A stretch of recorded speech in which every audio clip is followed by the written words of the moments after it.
মাথায় না আসছে বাবা এক থেকে double double program double double show double double এক টিকিটেই চার চারটি গাড়ি ঘোড়া।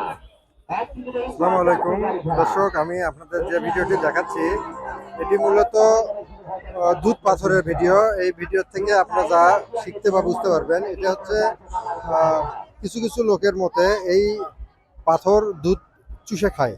তো সে কারণে অনেকে বিভিন্ন ধরনের নিয়ত করে আসে এখানে এই পাথরে দুধ ঢেলে দেওয়ার জন্য। এই যে দেখতে পাচ্ছেন এখানে কি অবস্থা, বিভিন্ন লোকজন এখানে দুধ ঢেলে দিয়ে তাদের মনোবাসনা পূরণের জন্য এখানে আসেন।